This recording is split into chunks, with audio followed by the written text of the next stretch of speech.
Bonjour à tous, bienvenue dans un nouvel épisode de Paix et Amour Story. Et aujourd'hui, c'est très spécial. Je reçois deux personnes exceptionnelles. Je vous les présente.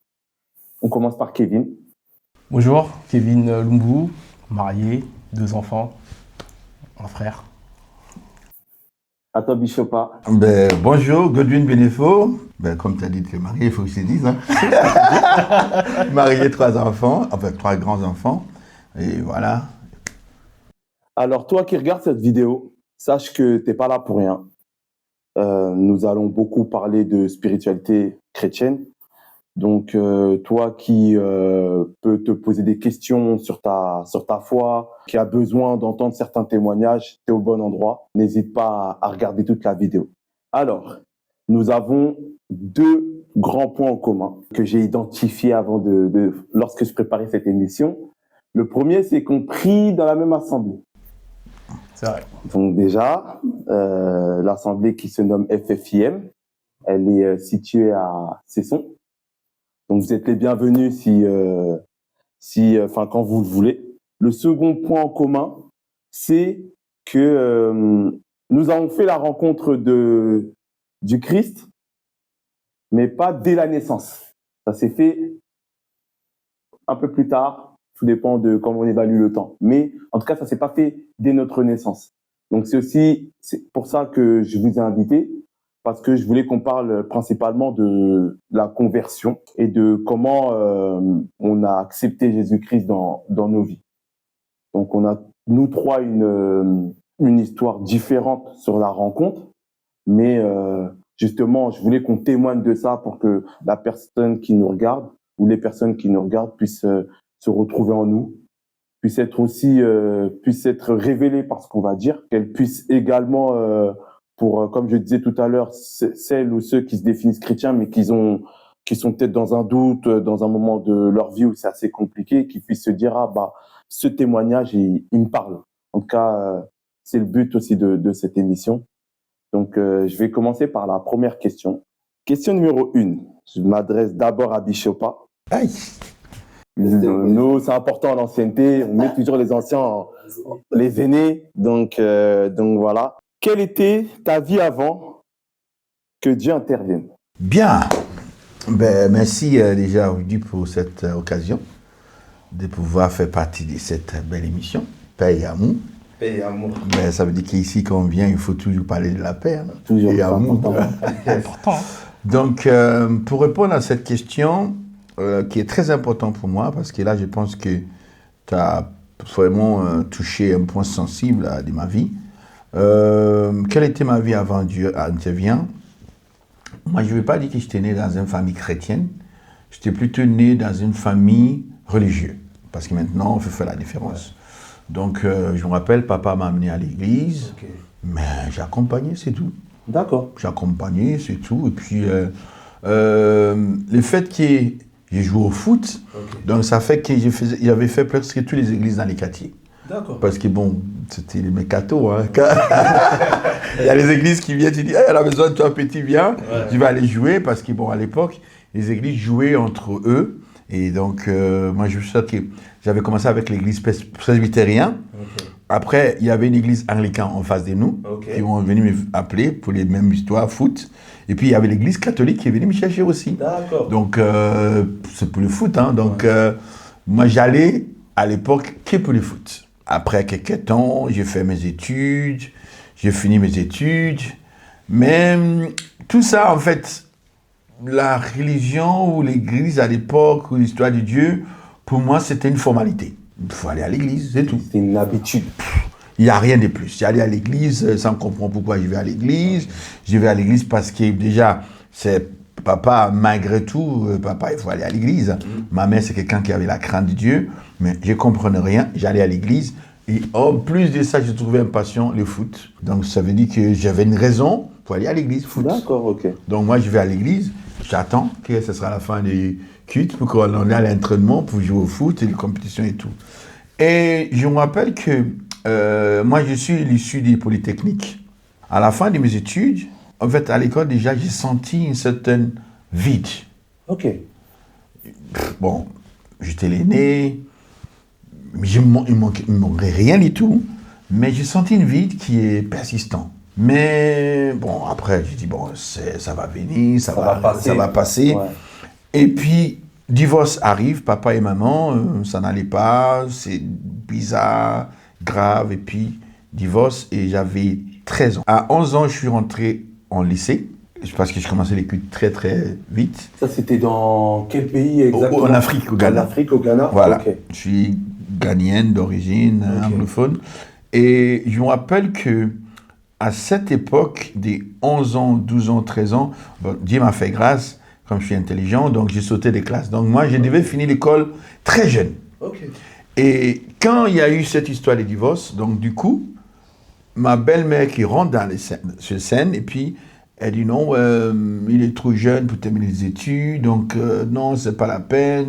Donc elle a réussi à convaincre papa, et papa décide maintenant de me changer d'études. C'est important parce que quand j'ai changé, quand j'étais à la maison avec papa, je vais à l'église, je vais comme tout le monde, mais rien. Maintenant que je change d'école, maintenant je suis à l'internat. J'ai la liberté, parce qu'avec papa, c'est service militaire. Ouais. Je ne peux pas faire ce que je veux. Et puis là, internat, qui veut dire, tout a commencé. Je commençais à faire des bêtises. Je fumais, je buvais, j'avais des copines un peu partout. Et je ne fumais pas que les cigarettes. Hein. Je fumais vraiment des graves choses. Et à l'époque, bon, il n'y avait pas de cocaïne, sinon j'allais me sniffer. Mais tout ce que je peux avoir, qui est bad boy, je l'ai fait. À l'école, en fait, dimanche, quand les gens vont à l'église, nous, on s'organise. Et puis nous, on va aller se saouler bien comme il faut. Dès qu'on finit d'études, on vient comme si on était à l'église avec eux. D'accord. C'était ma vie, en fait. Ça continue. Malheureusement, pour moi, c'était une école mixte. Donc, j'avais des copines un peu partout. Je faisais ma vie. Là, j'ai fini les études, je rentre à la maison. Et les choses commencent à aller dans n'importe quoi. Parce que maintenant, papa a une autre femme. La vie était très très dure. Mais comme j'aimais toujours les études, j'ai poursuivi mes études, et puis il y avait toujours quelque chose qui me dit, tu as un choix. Tu peux aller chez maman, mais ça veut dire c'est terminé, tu ne vas pas continuer tes études. Mais papa, il y a un peu la discipline, donc tu vas continuer. Donc j'ai continué mes études. Ça, tu étais conscient très tôt de ce dilemme? Exactement. Donc j'ai fini mes études, et là, en fait, rappelez-vous qu'à partir de 13 ans, c'est comme si je commençais à faire ma vie comme je veux. Donc, n'importe quoi. Une petite forme d'indépendance. Hein. Exactement. Bon, papa, maintenant, il a sa vie, donc moi, il faut que je me batte. Donc, c'est ça qui révèle un peu cette côté commerce en moi, parce qu'à partir de 13 ans, c'est moi qui ai acheté tout pour aller à l'école, mes vêtements, je suis tout. En fait, je m'occupais de ma vie. Sans oublier que tu es l'aîné, donc tu as des frères. Exactement. J'ai fini mes études en polytechnique et une première claque. Bon, mes collègues savaient que je suis très intelligent et tout. Les résultats arrivent, j'ai échoué. C'est la première fois que tu échoues Première fois dans ma vie. Moi-même, je regarde en fait, chez nous, je ne sais pas, c'est comme ici, quand les bacs sortent, tu vas sur les tableaux, je regarde les tableaux. Après, j'ai dit non, en fait, c'est vrai, c'est pas. Non, j'ai dit non, c'est pas possible. Une claque. Wow. Quoi? Et là, je commence à me poser des questions. Je dis, mais en fait, qu'est-ce qu'il y a? Qu'est-ce que j'ai pas fait? Mais en fait, mes collègues étaient plus déçus que moi. Parce qu'ils me connaissent en classe, c'est moi qui les apprends des choses et tout. Sauf qu'en fait, je reposais souvent sur mes acquis. Ouais. Et avec maintenant ma nouvelle vie, des histoires de fumée et tout, je n'étais pas trop concentré. Donc je savais que l'examen, ça va être chaud. Et j'ai toujours compté sur les résultats des dernières minutes. Mais cette fois, ça a loupé. Et là, je commençais à poser des sérieuses questions. Ok, ça s'est passé. Je refais, par la grâce de Dieu, je l'ai eu. Maintenant, il faut que je cherche du travail. Pareil, je cherchais partout. Et j'étais déter à travailler dans la banque. Je cherche, objectif, la banque. Je cherche, je trouve pas. Et puis, je me rappelle, quand j'étais à la Polytechnique, il y avait des personnes qui venaient me parler de Jésus, d'église et tout, mais je me moquais de je dis, et comme ils n'ont pas à manger, donc ils veulent toujours faire l'histoire des églises et tout ça là. Et je me rappelle, il y a des personnes qui venaient parler de Jésus et tout. J'attendais qu'ils finissent parce que moi j'étais en route pour aller soit à la fête ou un truc en boîte ou tout. Donc ils parlent, mais. Et là, cette fois, tout ce qu'ils m'ont parlé, c'est comme si j'avais un playback. Ok. Tout ce qu'il me disait, donne ta vie à Seigneur Jésus, ta vie sera mieux, nanani, nanana et tout. Tout ce que va. Donc en fait, pour couper court, je n'ai pas accepté Jésus parce que j'étais pauvre, j'avais un manque, parce que Dieu a fait grâce, j'ai trouvé le travail, j'ai travaillé à la banque, jeune, mon salaire je ne touchais pas, j'habite chez mon père, je ne payais pas les loyers, Donc, malgré tout. T'étais bien. Donc même mon salaire je ne touchais pas. Ok. Et Dieu a fait grâce, vite, j'étais promu. Donc j'étais gestionnaire, j'ai bougé partout, mes frais de déplacement tout jeune. Donc mes salaires, pour vous dire, je ne touchais pas mon salaire. Ok. Donc ça a gonflé. Bon, il y a un collègue qui m'a conseillé, non, change ton compte parce que tes collègues, ils voient ton compte, ils voient que tu as l'argent. Et la preuve, tous les mois, tu ne veux pas me dépanner, j'ai dit stop. Bon, j'étais jeune, je n'avais pas de dépenses, je n'étais pas marié et tout. Et là, j'ai dit non, là, il faut quelque chose. Il faut que ma vie change parce que Là, tu ressentais un vide profond. j'avais tout. Quand tu rentres chez moi, bien, télé, j'étais les premiers garçons à avoir la télé à la maison, bouquette. En fait, quand tu rentres chez moi, tu vois quelqu'un qui est bien. Qui était installé. Mais j'étais pas content. Il y avait une tristesse, il y avait une vide. Et puis j'ai commencé à dire peut-être le fait que maman n'est pas là, peut-être. Mais je voyais que, parce que bon, maman n'est pas là physiquement, mais j'avais l'opportunité d'aller les rendre visite et tout. Mais j'ai vu que cette vide-là, c'est pas normal. Ok. Et donc, tout ce qu'on m'a prêché maintenant revient. Et puis là, je commence à poser des questions. J'ai dit non. Je pense que cette histoire de Jésus-là, il faut que je commence à m'intéresser. La force de l'évangile, du coup. Exactement. Les sémences incorruptibles. Donc là, j'ai fait un choix, j'ai dit non. Et donc, je suis allé voir des personnes chez nous à l'époque, qui se savaient qui prient. Et puis, j'ai dit, ça vous dérange que j'ai prié avec vous? Il dit, non, il n'y a pas de souci, avec plaisir. Donc, je commençais à prier avec eux. À un moment donné, il m'a dit, est-ce que tu as donné ta vie à Jésus? J'ai dit, ça veut dire quoi? Il me dit, non, est-ce que tu as donné ta vie à Jésus comme sauveur et Seigneur? Je dis, mais moi je vais à l'église, hein, je me suis baptisé, j'ai fait les catéchismes et tout. Il dit, non. Est-ce que tu as vraiment donné? J'ai dit, on le fait comment? Il dit, il faut confesser, et puis c'est comme ça. J'ai dit, ah bon, confesser comment? Donc il m'a expliqué, il faut dire oui, moi Gredouille, nanana. Donc j'ai fait la prière normale. Mais bizarrement, dès que tu fais cette prière, j'ai senti une certaine lourdeur qui est partie. J'étais bizarre. J'ai dit, oh! Il y avait déjà un poids qui était enlevé. Après, j'ai dit, mais votre prière, il est bizarre. Parce que là, je me sens bien là. Il dit, c'est ça. Efficace. Je dis, oh! Wow. J'ai dit, mais c'est... Non, c'est pas normal. Il dit, non, c'est normal. En fait, j'étais tellement soulagé. J'ai dit, non, c'est pas normal. T'arrivais pas à comprendre. Non, j'ai dit, c'est pas normal. Ça, votre truc là, c'est chelou. Donc, voilà, c'est... En fait, donc, j'ai vu une vraie... C'est comme s'il y a une libération. Mais après, bon, il y avait la suite les baptêmes des Saint-Esprit qui était une autre histoire. Parce que juste pour faire une petite raccourci avant que je laisse la parole à Kevin. En fait, donc, on allait prier tous les matins. Bon, j'ai commencé maintenant, je suis né de nouveau. Et puis quand on prie, je vois qu'il parlait en langue. Après, je ouvre les yeux, je dis, oh, c'est quoi cette langue bizarre là?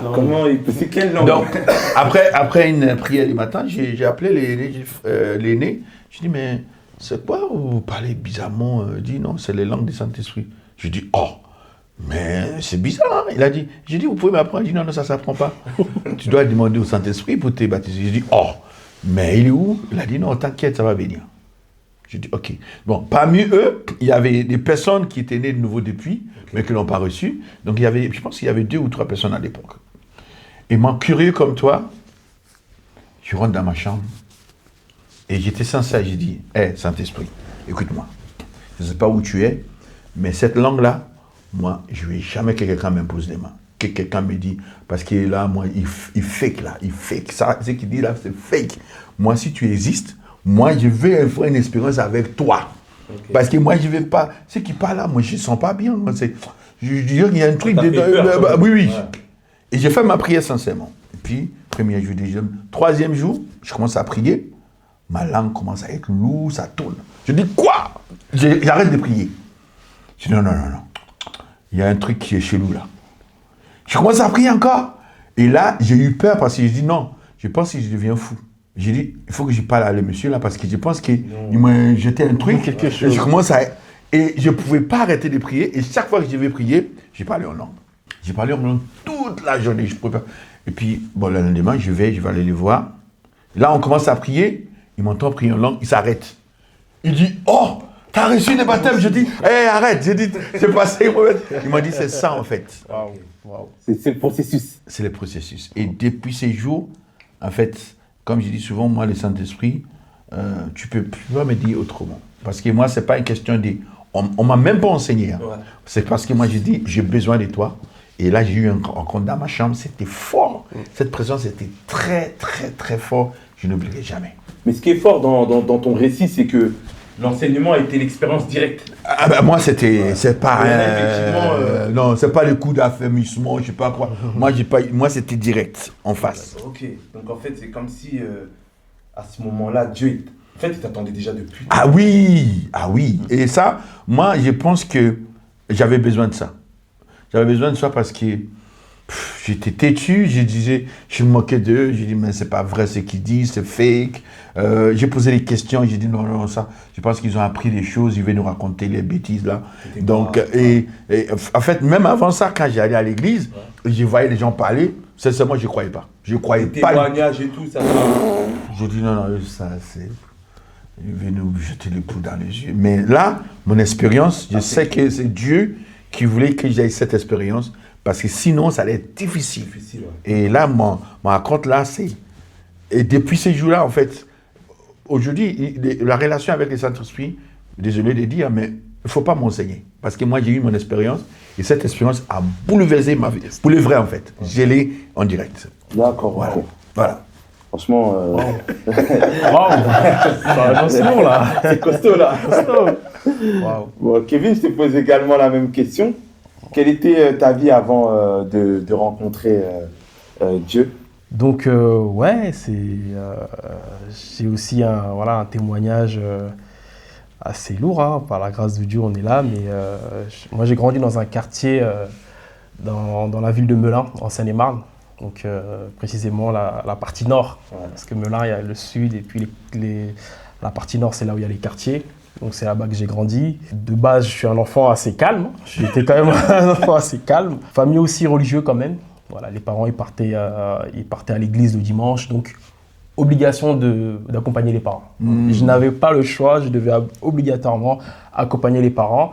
Et lorsque je partais dans l'église, aujourd'hui, c'est vrai que dans des églises, il y a des écodymes, il y a l'écodyme, donc l'école du dimanche pour les enfants. Donc, c'est séparé par tranche d'âge. Mais dans l'église où j'étais, c'était de 5 ans à 12 ans. Quand vous étiez tous dans la même salle, tous dans la même pièce. Donc c'était bien, on mangeait des beignets, on regardait des... T'aimes bien les beignets Voilà, c'était un peu les raisons qui me motivaient à... Déjà, j'avais pas le choix, hein, je suivais ce que les parents me disaient. Mais après, à un moment, il y a un parent qui partait moins. Et donc, j'en ai profité pour dire, je vais rester le dimanche à la maison, regarder téléfoot. Voilà. Donc, pendant toutes ces années, on m'a privé de téléfoot. Mes amis, ils regardent. Donc, parce que le téléfoot, c'était 10h. 10h, 11h. C'était important aussi. Voilà, à l'époque, il n'y avait pas aussi Internet, c'était pas aussi développé. Donc, les reportages, ils étaient consistants. Si tu ratais téléfoot, tu regardais télétexte. C'est vraiment à l'époque, c'était compliqué. Donc téléfoot, je dis non. C'est un grand fan de foot. Je suis amateur de foot, j'aime beaucoup le foot. Et donc je dis non, je reste à la maison. J'ai eu l'âge de dire non, je reste regarder téléfoot, voilà. Et donc à partir de là, j'ai commencé à faire ma vie. Hein. Je suis arrivé au collège et c'est là où je pense que j'ai commencé aussi à dérailler. Voilà, j'ai commencé à traîner, à faire ma vie de jeune qui se cherchait. Je pense que c'est beaucoup ça. Hein. Voilà, la majorité de jeunes de quartier, on se cherche. Voilà, donc j'ai eu aussi ma phase où je me suis cherché dans la délinquance, avoir une vie différente, vouloir plaire, vouloir montrer que tu es un bonhomme. Voilà, pouvoir montrer que tu es un bonhomme, vouloir faire de l'argent. Voilà, toutes ces choses-là, c'est des phases par lesquelles je suis passé aussi dans ma vie. Puis arrive un moment dans ma vie, lorsque j'avais la vingtaine, après avoir... fait toutes les bêtises, voilà, j'en passe, hein. Je sais pas si on a le temps. Un peu l'histoire. Je sais pas si on a le temps de voilà, toutes les bêtises qu'un mec de quartier, peut faire. Donc j'ai pu faire aussi dans ma jeunesse. Dans ma vingtaine, j'étais dans la classe d'un de mes amis, mon ami Ken. avec qui je traînais et qui était aussi dans ma classe. Et donc ça, c'était en études supérieures. Ouais. Ça veut dire que nous, on traînait, mais on se disait, bon, voilà, on va quand même à l'école, etc. Tu vois, on va essayer, quoi. On va tenter notre chance. Si la rue, ça marche pas, il y a l'école, où il y a le rap aussi, parce que je faisais du rap. Voilà, je faisais du rap, et donc je me dis, voilà, il y a plein de possibilités. Mais l'église, en vrai, quand je partais, c'était pour les parents. Quand j'ai arrêté, j'avais plus de relation avec l'église, quoi. Voilà, ma mère, elle partait à l'église, petite sœur, elle suivait ma mère, mais moi, je n'avais plus de relation avec l'église. Donc, pour moi, oui, c'est une histoire de parents, c'est une histoire à un certain âge, tu vois, mais j'avais pas d'attente, l'église, pour moi, c'était loin. Et j'avais pas vécu des choses pour dire que on savait qu'on devait croire en Dieu. Voilà, c'est la formalité. Mais j'avais aucune attente, en fait. Et donc, en étant dans la classe de mon ami Ken, donc mon ami Ken qui commençait à partir à l'église, il m'a invité. Il me dit, ouais, il faut que tu viennes dans notre église, etc. Mais sauf que moi, j'ai connu l'église qu'on appelle l'église évangélique, qu'on appelle souvent les églises de réveil, étant plus jeune. Ken, contrairement à moi, lui, il était dans une église catholique. D'accord. Donc, c'est-à-dire que lorsqu'il m'a invité, je lui disais, mais je connais, qu'est-ce que tu me racontes? Je connais, mon gars, je partais, avant que Téléfoot mette à fin à ma carrière, je partais, donc tu vas rien m'apprendre, quoi. C'est ça. Je sais comment ça se passe, je connais le cinéma, voilà, donc vous criez, vous chantez. Les gens comme Bref, il y a un nouveau sous le soleil, voilà. C'est pas ce que je disais à l'époque, hein. Mais je disais, je connaissais, quoi, je connaissais. Et puis il a insisté, il était dans la classe, on traînait ensemble, on faisait tout ensemble. Et voilà, c'est partie de mon équipe, tous mes amis avec qui j'ai grandi, que je salue. On faisait tout ensemble, voilà, le quartier. Je dis, bon, je vais faire plaisir, je vais aller dans son église. Aucune attente. Mais aussi, parallèlement, lorsque je suis allé dans son église, c'était un moment assez difficile dans ma vie. Voilà, c'était un moment difficile dans la famille, voilà, la séparation des parents. J'étais aussi je pense que je n'étais pas un grand frère exemplaire aussi. Hein. Voilà, c'est ça, c'est qu'aujourd'hui, quand on fait beaucoup d'erreurs, malheureusement, on ne sait pas les conséquences qu'il y a sur les petits frères. Voilà, donc, mes erreurs ont eu des conséquences aussi au sein de la famille, ont des conséquences dans ma scolarité. Il y a plein. En fait, les choses n'allaient pas bien. Mais en fait, lorsque tu es dans le quartier, on dit souvent le terme Matrix, ça veut dire que tu es dans ta bulle, en fait. Ça veut dire que tu as des problèmes, oui, mais bon, ça va aller. Tu es dans ta bulle. Et donc, je suis parti dans son église, j'ai bien aimé. T'as bien aimé, mais qu'est-ce que tu as aimé quand tu En fait, quand je suis parti dans son église, je me suis dit, ça me rappelle l'époque où je partais quand j'étais plus jeune. Donc, il y avait un lien déjà voilà, qui ça m'a rappelé. Reconnecté. Exactement. Donc là, j'avais 20 ans, 21 ans. C'est bien, je suis allé. Merci de m'avoir invité, ciao. Pour moi, c'était ça en fait. J'ai fait ma visite d'amis, cordiale, voilà. Merci beaucoup mon frère. On s'arrête là, on est ensemble. On se voit au quartier, on se voit à l'école, comme tu veux. Et ce qui est fort, c'est que le week-end d'après, je me souviens encore, le week-end d'après, c'est le week-end, il y avait un concert de Booba, Future Tour, au Zénith. Et je suis parti à ce concert-là. Et en fait, sur le chemin, il m'appelle, il me dit, ouais, demain, il y a l'église. Je me dis, mon gars, je suis allé, c'est pas parce que je suis allé pour regarder que je vais aller tous les jours. On va se calmer, en fait. Là, je veux concert, laisse-moi tranquille. Et donc, je pars au concert et tout. Et le lendemain, en fait, c'était un jour où on apprend, ça c'était en avril 2013. Et pour tous les personnes de la communauté congolaise de Melun, savent que durant cette période-là, on a connu pas mal de décès. Et le lendemain, en fait, il y avait le décès d'un grand frère d'un ami.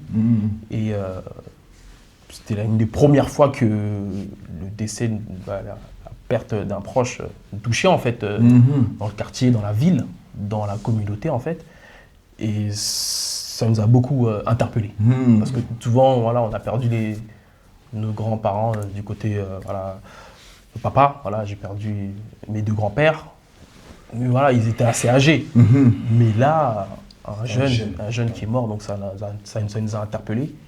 Et par la suite, il y a eu pas mal de décès, dont un de mes amis, le mois d'après, qui est décédé. Donc ça m'a beaucoup interpellé parce que, entre-temps, j'ai dû repartir à l'église aussi de manière cordiale.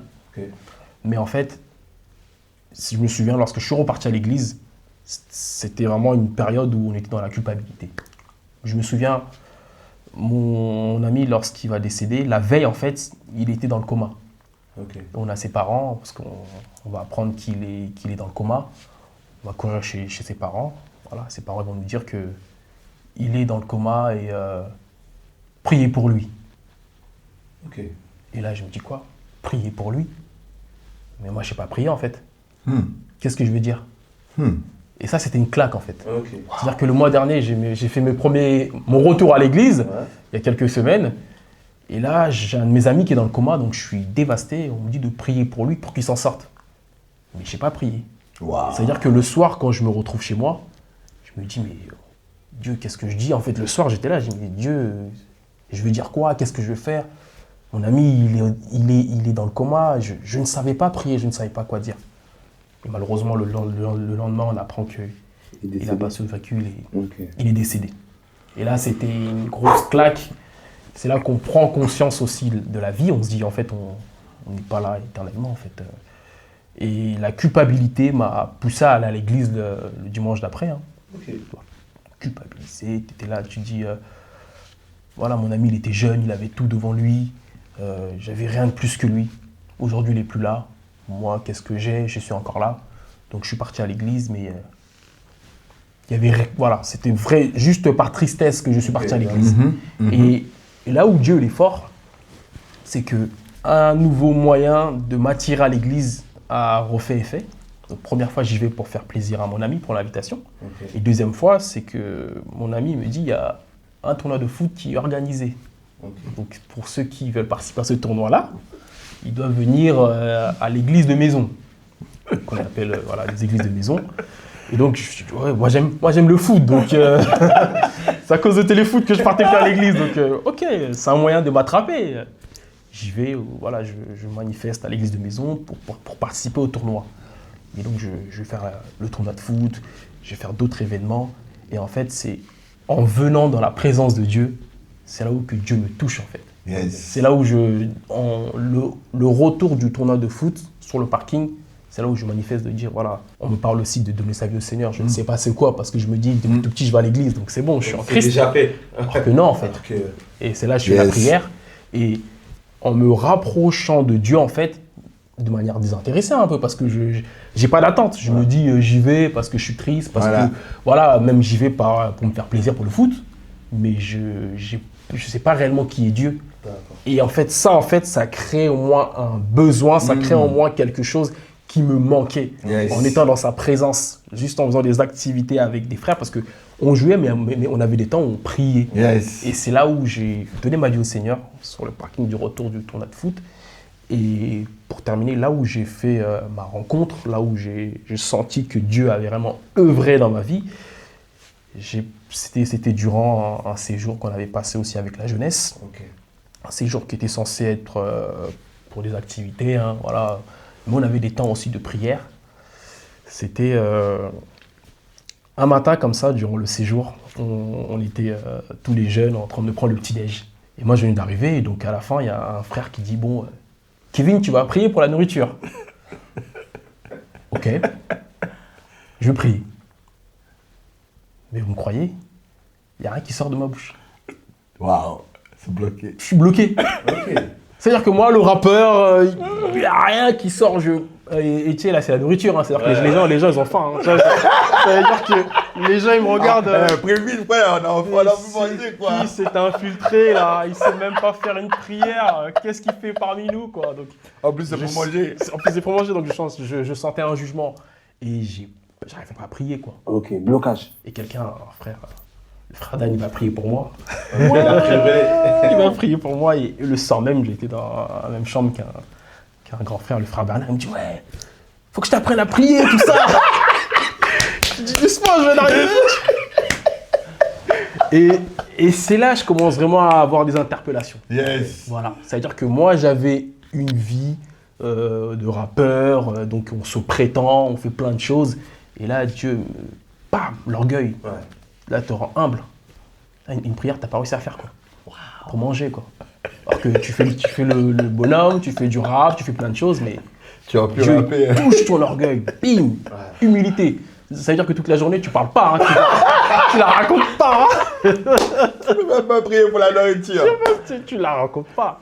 Et à travers ce séjour-là, le Seigneur s'est révélé à moi. Waouh. Et c'est là où j'ai senti une des preuves qu'il s'est révélé à moi, c'est que à travers ce séjour-là, Dieu m'a enlevé vraiment cet amour pour le monde que j'avais, pour tout le plaisir charnel, pour tout ce que je faisais, qui ne glorifiait pas forcément Dieu.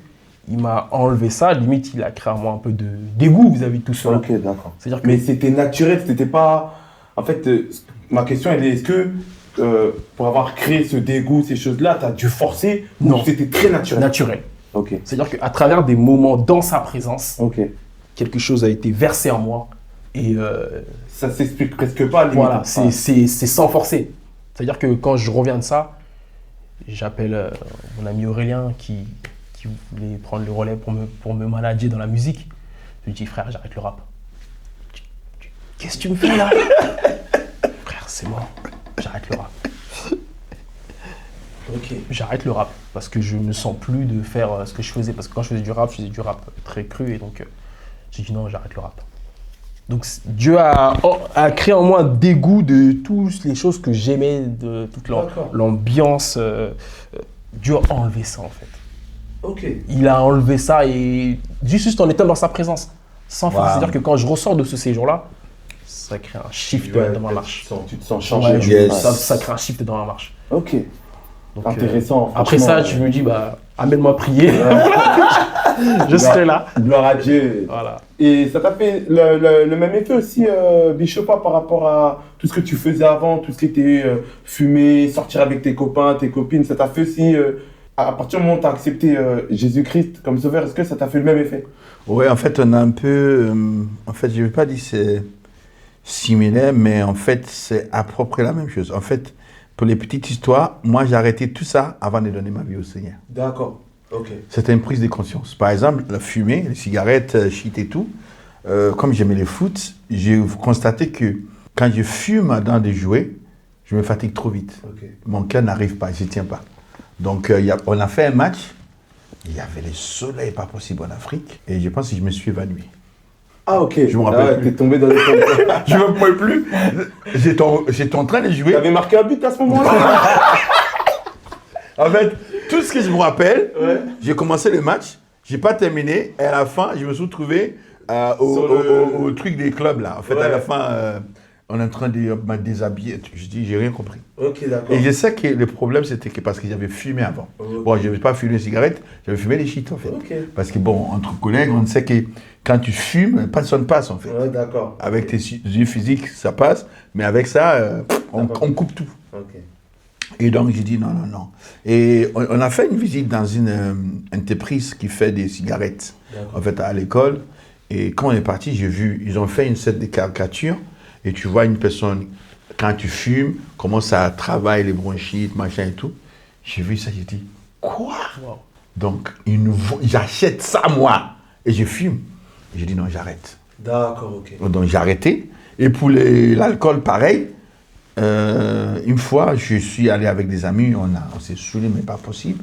Et c'est ma mère qui me raconte que quand je suis rentré, je commençais à dire des bêtises, raconter n'importe quoi. Les effets. Et puis le lendemain, il me dit, fiston, parce que ma mère, c'est respect, je sais plus, j'ose même pas. En fait, c'était la première fois que ma mère me voit se comporter comme ça. D'accord. Et quand elle m'a dit le lendemain que j'ai dit, maman, c'est pas moi, elle dit, c'est toi. C'est toi. Je ne sais pas qu'est-ce que tu as pris. Et j'ai dit, maman, j'ai bu, j'arrête. Et là, j'ai arrêté. Donc, j'ai arrêté tout ça. Juste avant. Enfin, en fait, moi, c'est que les vides qui étaient en moi, vraiment, malgré tout ce que j'avais, cette vide-là, j'ai cherché. J'ai dit, mais qu'est-ce qui se passe? J'ai l'argent, je suis mon père, j'ai le travail. En fait, qu'est-ce qui se passe? Ok. Et là, le fait que Jésus sort, non, je pense que c'est Jésus qui manque, ça a tout changé.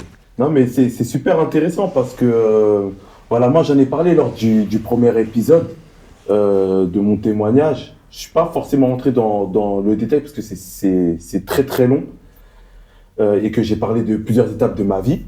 Mais c'est vrai que la conversion, moi, elle est venue aussi d'un vide. Hein.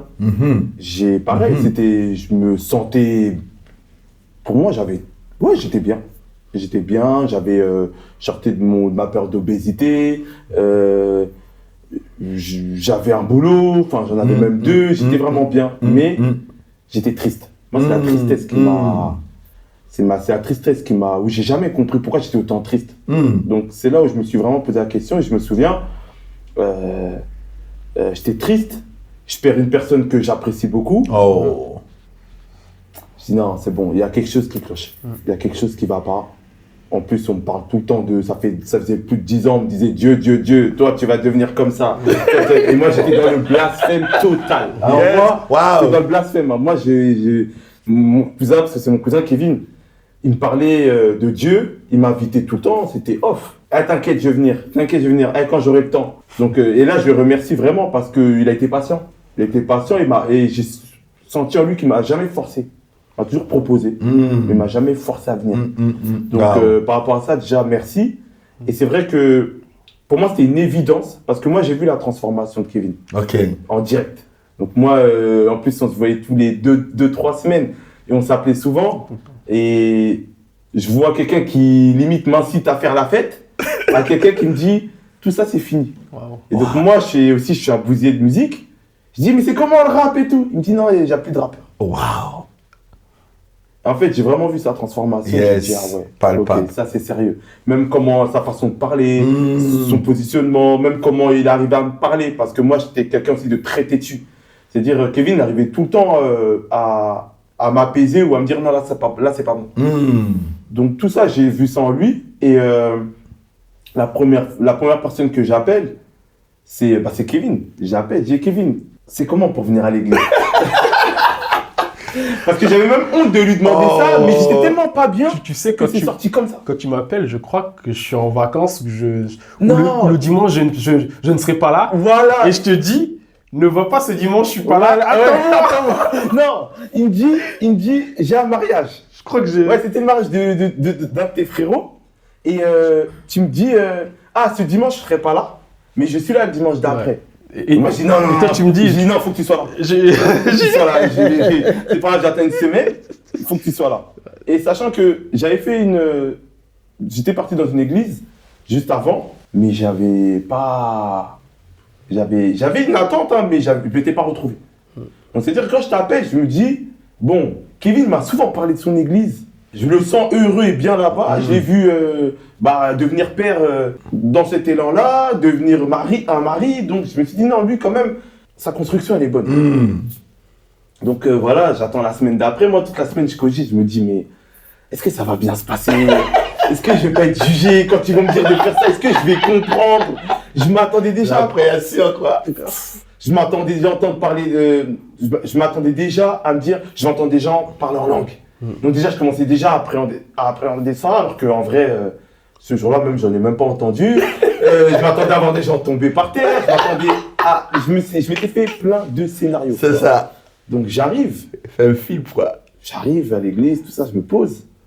Bon, il y a un peu de regard parce que je suis nouveau. Donc tout ça, ça fait partie, c'est normal.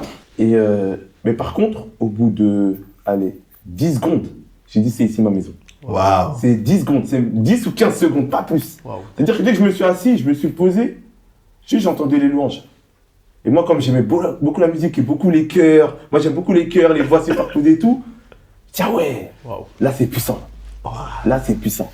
Et donc du coup, dès le début, je savais que j'allais rester. Et ensuite, quand j'ai entendu prêcher Pasteur Godwin, ok, j'ai compris pourquoi Kevin, il se retrouvait ici. Waouh. J'ai compris. Et en fait, après, ça s'est enchaîné même à une vitesse où même moi, j'ai pas vu le temps passer. Hein.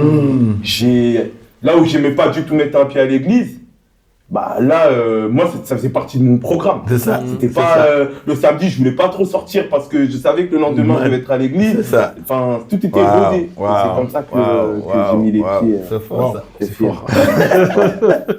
Donc voilà, on va passer à la seconde question. Donc question 2. À ce jour, qu'est-ce que Jésus a changé en toi? Donc là, on a parlé beaucoup du processus qui a fait qu'on a accepté Jésus-Christ. Mais là, vraiment, j'ai envie de connaître et j'ai envie qu'on sache tous ensemble qu'est-ce qu'il a changé Ton statut a-t-il changé? Vraiment, le changement qu'il a opéré en toi. Je vais commencer par... Oui, franchement, c'est très fort cette question. Hier, j'ai eu l'occasion de faire un podcast pour notre émission, quelque part, qui va être publié, je pense, demain. D'accord. Et je disais dans cette podcast ce que Jésus m'a permis que je trouve mon identité. Ok. Ah, c'est fort ça. Je trouve qui je suis. Parce que je pense que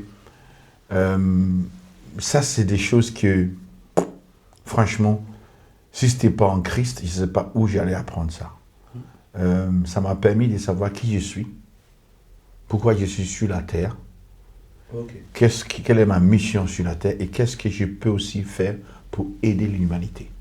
Je pense que, comme souvent je le résume la vie, tu es né, tu fais l'école, tu grandis, tu finis, tu as ton diplôme, tu travailles, tu fais une famille, tu meurs, c'est fini. Donc si on ne trouve pas notre vraie identité, qu'on n'est pas là juste pour ça, mais la vie vaut plus que ça, qu'on est là pour aussi impacter, aider les autres, influencer, je pense que la vie n'est pas intéressante. Et quel qu'elle soit riche, pauvre, grand, petit, mince, peu importe, fort, en fait, si on commence à comprendre qu'on n'est pas sur la terre En vain ou par hasard, je pense que la vie a un sens. a un sens. Ouais. Et moi, c'est ça, en fait. Quand j'ai lu l'histoire de Jésus, qui est mon modèle, en fait, ça m'a toujours impressionné. Je dis, oh là là, cet homme-là, franchement. Et ça m'a permis vraiment de trouver mon identité. Parce que je pense que, avec ma famille à l'époque, je manquais ça. Et c'était le vide qui était en moi. Parce que comment tu peux avoir tout et n'est pas content? Comment tu peux avoir tout et sentir cette vide? Et Jésus m'a vraiment permis. Et une deuxième chose que je vais dire pour terminer, c'est qu'il m'a aussi permis d'avoir la compassion pour les autres. Ok. De vrai pour le prochain. Et c'est ça. Parce que ça, je pense que je ne l'avais pas. En fait, pour moi, tu es pauvre, tu es pauvre. Pourquoi tu dois être pauvre? Mais je commençais à comprendre qu'on n'est pas les mêmes. Et je dois toujours me mettre à la place des autres pour pouvoir l'aider. La compassion. C'est extrêmement important dans notre vie aujourd'hui parce que parfois, on a du mal à se mettre à la place des autres. On pense qu'à nous, on est égoïste. Et bien, ça m'a permis, et bon, bien sûr, je ne suis pas arrivé, j'apprends toujours. Mais ça, c'est quelque chose que, dans ma prière au quotidien, j'apprends toujours, je demande au Seigneur de m'aider à avoir encore plus et plus la compassion pour mes prochains. Voilà, ça, c'est des choses qui, moi, personnellement, ça m'a beaucoup changé dans ma vie depuis que j'ai rencontré Jésus. Et du coup, moi, j'ai une partie de la réponse parce qu'on a eu à échanger lors d'une autre vidéo que vous pourrez retrouver sur YouTube, sur la chaîne FFIM. Là, aujourd'hui, c'est toi qui est le, comment dire, la personne qui nous guide dans l'assemblée. Mais une fois que tu as donné ta vie en Christ, tu savais que tu allais devenir pasteur? Jamais de la vie. Jamais. J'allais même pas signer. Ok. Jamais. Jamais, jamais, jamais. En fait, j'ai jamais eu une prophétie. En fait, j'ai déjà rencontré, c'est vrai, mais moi, mon appel en tant que pasteur, c'est Dieu. D'accord. C'est strictement Dieu. Je n'aurai pas le temps de tout dire, mais c'est Dieu. Et souvent, quand je dis, Dieu, il m'a coincé. Ok. Il m'a bien coincé. Ben, parfois, on peut te coincer un peu, puis mais là, il m'a bien coincé. Parce que mon plan d'origine, il a tout changé. Et tout bouleversé. Il t'a donné la vision et, comme tu dis souvent, la provision aussi. Bah oui. Oui. Non, mais il va tout changer. Déjà, la France, pour moi, ça n'existait pas. La France n'existe pas sur ma carte de voyage. Je suis anglophone. Ouais. Donc, Canada, États-Unis, Angleterre, qu'est-ce que je vais venir faire en France? Deuxièmement, dans ma famille, il n'y a pas de pasteur. Ouais. On va à l'église, c'est tout. Donc, pourquoi je dois être pasteur? Pour faire quoi? D'autant plus que moi, j'avais déjà vu les vues des pasteurs. Ouais. La vraie vie des pasteurs. Comment ils galèrent. Maintenant, ça a changé. Mais à l'époque, la galère, les problèmes, les soucis, la famille du pasteur, comment on les tabasse, on les insulte et tout. Pourquoi devenir pasteur? Si moi, je suis allé dans une agence d'emploi et je vois un poste pasteur, récompense 10 000, je ne vais même pas prendre. Il y avait trop de responsabilités. Pourquoi je dois être pasteur et attends qu'à la fin du mois, les gens cotisent, donnent 10 000 francs, je ne sais pas quoi, avant que je mange. Pendant que Dieu m'a fait grâce et que j'ai fait des études, je travaille à la banque, j'ai un salaire. Pourquoi? Pourquoi tout arrêter? À quoi ça sert, frère? Ok, je vois. Dans moi, Dieu, il m'a bien coincé. Et en fait, il m'a tellement coincé que c'était la lutte. Hein. Ok. J'ai tellement lutté, mais au final, il a gagné. Il a gagné parce que j'avais pas de choix. Et à un moment donné, ça fait qu'il est senti fort, soit moi ou tu perds ta vie. D'accord, c'était une question. Ah oui, c'était vital. C'est la vie et la mort. Ok.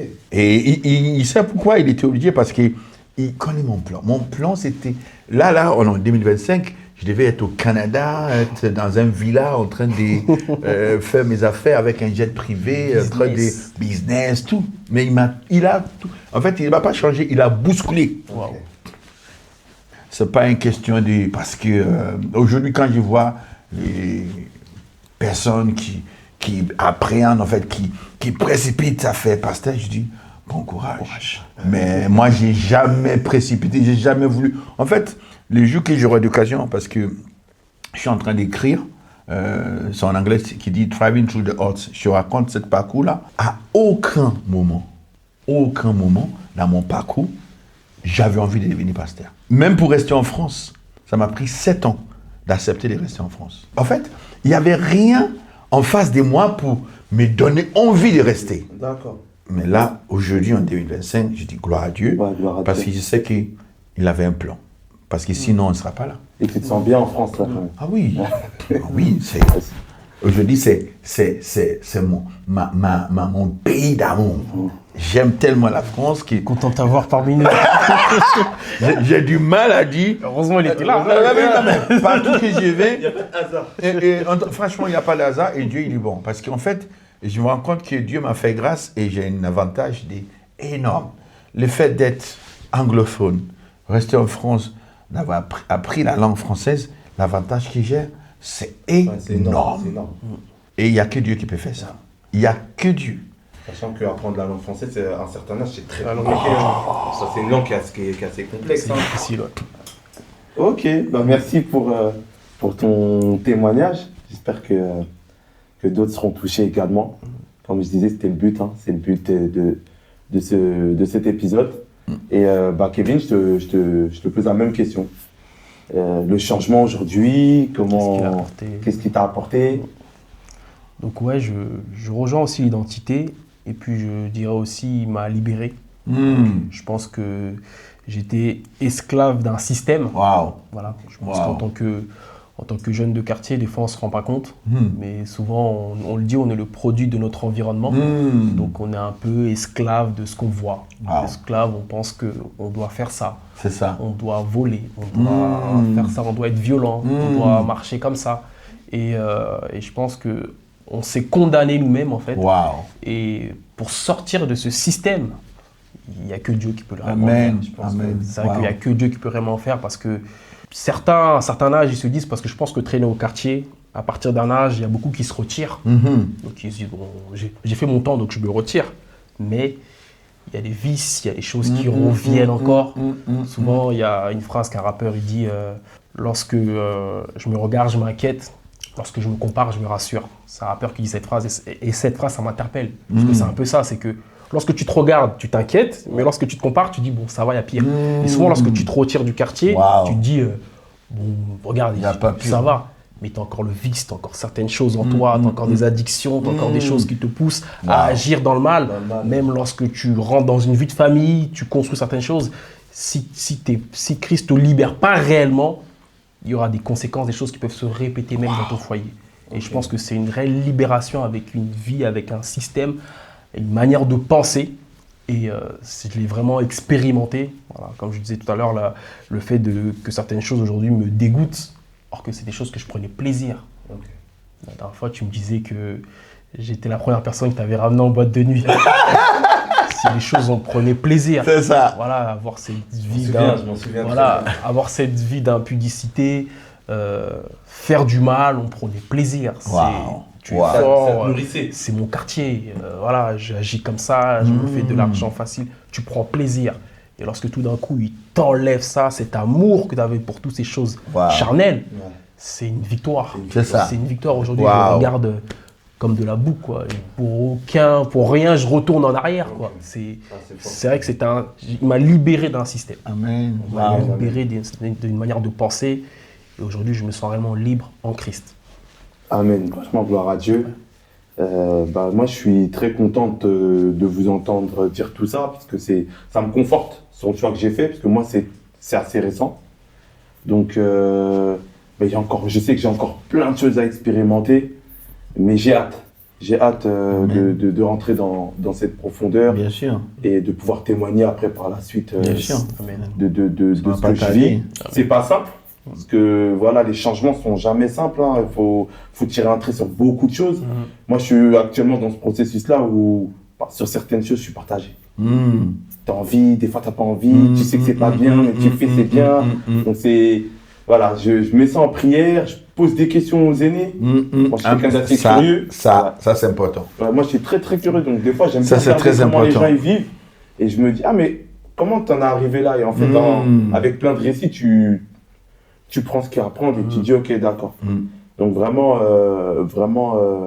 top. Et aujourd'hui, tu es évangéliste, c'est ça? Et ça consiste à quoi d'être évangéliste? Bonne question, parce qu'aujourd'hui, c'est vrai que voilà, beaucoup mélangent un peu. Comme le Chef Godwin disait tout à l'heure, c'est pas quelque chose auquel tu pensais. Hein, J'allais te poser cette question. vu mon parcours, voilà, je m'attendais pas du tout à ça. C'est la grâce de Dieu, parce que moi, je mérite pas d'être ça. Hein. Vu tout mon parcours, c'est pas les choses auxquelles j'ai aspiré, donc jamais. Mais lorsque Dieu te transforme, lorsque Dieu te change, tu vas le servir. Voilà. Et si j'ai un conseil à donner déjà aux personnes, de ne pas courir après le ministère, toutes ces choses-là, parce que, comme on l'a dit, ça c'est Dieu qui appelle. Même si aujourd'hui tu peux faire des écoles de théologie pour devenir un tel, mais l'appel c'est Dieu qui s'en occupe. C'est Dieu qui appelle pour son œuvre. Et lorsque Dieu m'a touché, moi je suis tout simplement allé le servir, juste le servir. C'est-à-dire que j'étais à l'église, tu me dis je dois nettoyer les toilettes, ok. Je dois ouvrir la porte, ok. Je dois garder les enfants, ok. Je voulais juste servir Dieu. En fait, l'amour de Dieu me pousse à le servir. C'est ça. C'est tout simplement ce que je voulais faire. Et lorsque tu as le cœur pour servir Dieu, ben Dieu te met dans des couloirs, dans des départements. Et même si Dieu il te révèle que tu vas œuvrer pour être dans ce département, pour avoir ce rôle-là, au début, tu le refuses un peu parce que tu dis non, c'est pas moi, je suis pas digne en fait. Mais Dieu confirme ça à travers des personnes, ce que tu vas faire. Mais toi, en fait, tu es juste en train de servir. Voilà, dans la Bible, rapidement, il y a l'histoire lorsque les apôtres, ils vont choisir des diacres, des personnes pour servir à table. Dans les 7 personnes qui vont servir, il y en a 2. Ils ont joué un rôle d'évangéliste. Mais au début, c'était des diacres. Ils étaient là pour servir à table. Et après, en fait, juste en ayant le cœur pour servir, on va dire, en fait, lui, la manière dont il sert, c'est comme ça que je le vois. Et plus tard, Dieu il dira, le Saint-Esprit mettra à part certaines personnes. Mettez-moi à part ces personnes-là pour l'œuvre auquel je les ai appelées. Donc en vrai, ça consiste tout simplement au-delà, parce qu'aujourd'hui, évangéliser, tous les chrétiens, tous les disciples doivent évangéliser. Tous les chrétiens peuvent prophétiser, ils peuvent faire du pastoral, etc. Lorsque Dieu donne après des titres, c'est pour la croissance spirituelle de l'assemblée, du corps de Christ en fait. C'est là où l'engagement, la responsabilité que tu as, c'est que tu es là pour le perfectionnement des saints, pour que le corps de Christ puisse grandir dans la formation. C'est là où tu as des titres. Mais sinon... tout disciple doit évangéliser, tout disciple peut prophétiser, peut faire du pastoral, peut tout simplement, mais le conseil c'est faut juste servir Dieu. Amen. Faut juste venir servir Dieu avec ton cœur et Dieu va te parler, Dieu va parler à travers des personnes qui vont confirmer Parce que d'abord, Dieu va te parler, hein, que tu l'entends ou pas, mais Dieu va te parler. Mais des personnes vont venir confirmer ce que tu n'avais peut-être pas compris. C'est ça. Et pour qu'après, à la suite, il te dit, voilà, j'aimerais que tu puisses te servir dans ces départements-là. Mais le conseil, viens juste servir Dieu de tout ton cœur. Voilà, on te dit de passer le balai. Tu passes le balai, tu passes l'aspirateur. Peu importe là où on te met, mais Dieu regarde dans ton cœur. On ne court pas vers ces choses-là, mais on est juste des serviteurs, des disciples. On veut juste faire la volonté de Dieu, quoi. Amen. Wow. Franchement, c'est fort. Hein. Il nous a bien prêché là. Là, c'est très C'est lui qui nous a intéressant. appris. Non, mais franchement, je suis très très content et très honoré de vous avoir sur ce podcast. Ce matin, j'ai eu la réflexion de me dire, il ne faut pas que je fasse qu'une seule fois. J'ai remarqué avec le temps, et ça c'est par la grâce de Dieu, que ça... Paix et Amour Story commence à toucher énormément de jeunes. Il y a énormément de jeunes à 20 ans, comme nous on a pu l'être à 20 ans, on était dans le questionnement, chercher un modèle type. Là, je pense que justement, avec tout ce qu'on se dit, il y a peut-être des jeunes qui vont dire, ok, c'est bon, lui il m'inspire. Et si on est une inspiration pour les jeunes, c'est gloire à Dieu. Waouh. Parce que vraiment, je reçois de plus en plus de messages. Je parle des gens qui, c'est pas forcément que des hommes, hein, ça peut être aussi des femmes qui sont dans des difficultés et se retrouvent à travers nos discours et ce qu'on dit. Donc, je me dis que voilà, ça c'est quelque chose que je vais faire sur plusieurs épisodes. Donc, je vous réinviterai. Ça m'interpelle ce que tu dis, parce que c'est vrai que moi, lorsque je suis arrivé à l'église aussi, c'est quelque chose que j'ai vu, c'est des jeunes qui servent Dieu. Je n'avais pas réellement vu ça en fait. Pas le modèle. Ça veut dire qu'on manque de modèles en fait. C'est-à-dire que des fois on est dans moi j'étais dans mon monde, hein, c'est-à-dire que des jeunes qui servent Dieu dans leur jeunesse, parce qu'on avait souvent l'image des parents qui partent à l'église, voilà. Mais des jeunes qui servent Dieu, qui veulent vraiment marcher selon Dieu, j'en avais pas vu en fait. Moi, j'en ai pas. Moi, comme je t'ai dit, c'est toi, je pense. Ça veut dire que je n'avais pas vu. J'étais là en mode, ok, des jeunes qui servent Dieu. Moi, il y avait un de mes voisins qui partait à l'église, mais en fait, ils étaient très stricts. Chez eux, il y avait pas de télé, tu vois. C'était très strict, et donc ça donne pas envie. C'est ça la vie en Christ. Tu vois, c'est la seule personne que je savais étant jeune, qui part à l'église, donc c'était très strict, ça sortait pas beaucoup, c'est pas de télé, toi, c'était très strict. Mais voir des jeunes qui servent Dieu, qui sont heureux dans ça. Qui sont heureux. C'est ça. Épanouis, qui sont sincères, voilà. C'est ça. Mais c'est ça, là. Bon, ça, c'est pour une prochaine fois. Mais la question, c'est de se dire, est-ce qu'il y a... Bon, aujourd'hui, ça va, il commence à avoir des podcasts, ça se fait assez... Franchement, ça se fait en masse.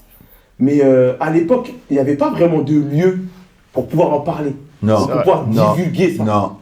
Tu vois, ça manque. Et même ceux qui le vivaient, en fait, ils se disaient directement, ah non, il est trop bloqué, ce jeune, il est trop quartier. Quand je vais lui parler, il va rien comprendre. J'ai pas envie de m'épuiser dans cette tâche. C'est ça. Je vais aller voir ailleurs. C'est ça. J'attendrai qu'ils viennent. C'est aujourd'hui, les choses ont changé. Nous, on est plus dans, on va aller chercher. Par exemple, moi, aujourd'hui, j'ai reçu même un tout petit peu, mais je suis déjà dans.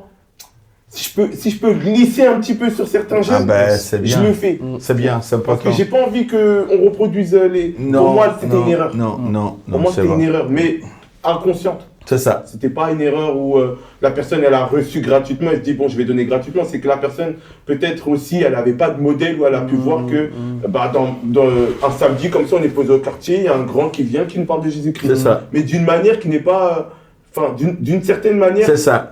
Avec pas de exactement. Adapté. Non, franchement. Il y en a, ils viennent avec des discours, c'est hyper technique, c'est très versé, mais à la fin, tu comprends pas. Ouais. Non, mais franchement, je t'encourage par rapport à ce que tu dis. Et moi, je suis très content de ce que tu as mis en place par rapport à cette émission, le podcast, parce que tu as exactement dit. Malheureusement, aujourd'hui, les aînés, les mondes a un regard vraiment biaisé sur la jeunesse. En fait, dès qu'ils voient un jeune, tout de suite, on les catalogue. Il est mauvais, machin. Même l'apparence. Et moi, ça me frustre et ça me rend triste parce que c'est pour ça que je te félicite et je t'encourage encore parce que je pense que si on laisse la place, on crée un espace pour que les jeunesses puissent s'exprimer, on va gagner beaucoup de gens. Beaucoup de gens vont changer. En fait, on les juge trop vite. On les catalogue trop vite, on les casse trop vite. Tu vas dans un quartier, tu vois un jeune, peut-être il squatte, il vend des drogues et tout. Tu ne sais pas pourquoi. Quelle est la cause? Donc, au lieu de le condamner, descends à son niveau, parle à son langage. Moi, ça m'est arrivé dans les quartiers. Il y a un jeune qui dit, oh tonton, mais tu es gentil, mais pourquoi tu nous parles bien et tout? En plus, tu parles comme nous. Parce qu'en fait, je connais la souffrance.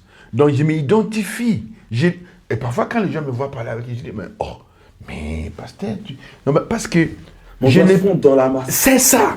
C'est ça. Donc, moi, je suis très content de ce que tu fais et je t'encourage de le faire. Merci Et pour ceux qui nous entendent, s'il vous plaît, essayez de créer cet espace, que les gens puissent parler avec toi. Parfois, volontairement, je m'habille en jean, t-shirt, je vais dans les quartiers, je vois les gens à l'envers. Salut, ça va et tout. Et puis parfois, au départ, quand je dis bonjour, je me dis, il veut quoi? Qu'est-ce qu'il veut? Mais dès que je commence à parler, et puis on échange, et là, il commence à me poser des questions, et je commence à parler. Après, il me dit, oh tonton, ça fait plaisir. Ah là, au moins quelqu'un qui nous comprend. Qui nous a écoutés. Je n'ai pas dit grand-chose. Et je ne parle même pas du Dieu. Ouais. Parce que j'essaie de déjà installer, instaurer des dialogues. Pour que la prochaine fois, je puisse rentrer. Donc, s'il vous plaît, arrêtez de condamner notre jeunesse. Déjà, ils ont frustré. Ils ont perdu leur identité. Donc, créez un espace et écoute ce qu'ils disent avant de les juger. Écoutez. Parce que les gens souffrent. Et la personne n'a pas fait ses études parce que peut-être il n'a pas eu une famille ou une famille bien comme il faut mettre en place. Papa n'est pas là, papa est toujours dehors. Peut-être c'est une famille divorcée. Donc, que maman, c'est pas facile. Maman doit travailler pour s'occuper de la besoin. Donc, cette jeune-là, il est perdu. Mais tu vas les cataloguer, tu vas les critiquer, mais il va se perdre encore. C'est vrai. En tout cas, tu ne seras pas la solution. Et nous, et c'est pour ça même, je remercie l'enchaînement de ma vie, comment Dieu a orchestré les choses. C'est que moi aussi, par moments, j'étais dans ce caractère-là. Je suis à l'aise, je suis tranquille. Et même professionnellement, il m'a mis dans la rue. Moi, les premiers jours où je fais de l'éducateur de rue, je dis à Dieu, tu m'as sanctionné. C'est policier. Je suis dans une maison, je suis tranquille, tu me mets dehors. Il fait froid, il pleut, et je dois aller à l'encontre des jeunes. Qu'est-ce que je vais leur dire? Moi, je viens à peine de connaître, je viens à peine d'accepter Jésus-Christ. Comme je suis au travail, je ne peux pas en parler comme ça, donc il faut que je te parle de manière très subtile, très travaillée, mais il faut que ça reste sincère. Mais comment le jeune va le recevoir? Est-ce que vraiment je suis à ma place? Et là, le temps fait que aujourd'hui, je le remercie tous les jours. Amen. Parce que je sais pourquoi maintenant, en fait, je suis là. Et je sais pourquoi, par moment, maintenant, avec ma nouvelle identité, parce que c'est ça qui est beau dans tout ça, c'est que dès qu'on accepte Jésus-Christ, une nouvelle identité, ma nouvelle façon d'être fait que j'arrive encore à mieux comprendre les jeunes. Pourtant, à l'époque, je disais, moi, je connaissais déjà, j'ai grandi dans les quartiers, je connais, mais quand tu as le côté spirituel qui rentre dedans, ça change tout. Amen. Donc, vraiment, on va finir l'émission avec tout ce qu'on s'est dit. En tout cas, ce fut un grand plaisir d'avoir partagé tout ça avec moi vous. aussi. Merci pour Vous l'invitation. êtes bienvenus, on se refera une partie 2. J'inviterai, je pense, aussi la jeunesse. Ah J'aimerais oui, bien avec inviter, plaisir. C'est important. jeunesse. Comme ça, ils posent des questions aussi. Et surtout, j'aimerais bien qu'ils puissent témoigner de ce que eux, comment ils ont perçu d'accepter Jésus-Christ, mais à 20 ans. À 20 ans. Qu'est-ce que ça fait d'être baptisé? Qu'est-ce que ça engendre derrière? C'est ça. Qu'est-ce qui amène ça serait intéressant. Ça serait super Avoir intéressant. 21 ans en 2013 comme moi et maintenant, c'est C'est ça, les effets des réseaux sociaux. c'est pas la même informations qui c'est pas pareil. Et les défis, les soucis, Exactement. les questionnements, c'est important. Donc, C'est pour ça que j'ai dit, je te félicite parce que Merci. le fait de créer cet espace, je pense que c'est révélateur. Parce que c'est important que les gens parlent. Aujourd'hui, c'est dommage que l'espace des dialogues, ça n'existe plus. En fait, ça existe, mais effectivement, ça c'est après, ça sera un débat, ça serait un autre thème pour notre émission, mais le système fait que justement on pense qu'il n'y en a pas. Pas assez. C'est un système qui est fait. Parce que quelqu'un qui va chercher ça ne fait pas plaisir au système. Le système, il aime quand on est perdu, quand on tourne en rond. On pose très peu de questions, on accepte. Là, en fait, avoir des jeunes qui peuvent être curieux et qui peuvent se dire je peux changer ma vie à partir de ça. Le système, il est bloqué. Et surtout, là un moyen de... Parce que souvent, lorsqu'on parle des quartiers, souvent on parle de la partie péjorative. Ouais. Mais qu'est-ce qu'il y a des personnes qui sont intelligentes dans les quartiers? Qu'est-ce que des gens qui sont intelligents? Moi, j'en apprends tous les jours dehors. Qui ont des Grave. idées, mais qui à cause du système, à cause de ce qui sont dans lesquels ils sont esclaves, bah, on pense que non, il y a des personnes qui sont tellement talentueux, des idées, il peut y avoir des entrepreneurs. Juste une question, hein, Des moi, personnes il y a un que- jeune qui m'a... Je te coupe, il y a un jeune, il m'a dit, ok, les églises, c'est bien, mais quand on est en galère de sous pour, par exemple, continuer nos études, moi, j'ai jamais entendu une église verser... Mais C'est concret. elle a raison. C'est concret ce qu'il dit. Elle a raison. Pourtant, tu vois la dégaine du jeune, tu te dis, Non, mais il a comment raison. il a sorti ça? Mais il a raison. C'est limite, c'est pas lui qui a parlé. Non, il a raison. Et je me suis dit, ah ouais. Ça, c'est des choses qu'il Et j'avais pas de réponse. Ça, c'est la deuxième phase. C'est la deuxième- On rencontre Dieu.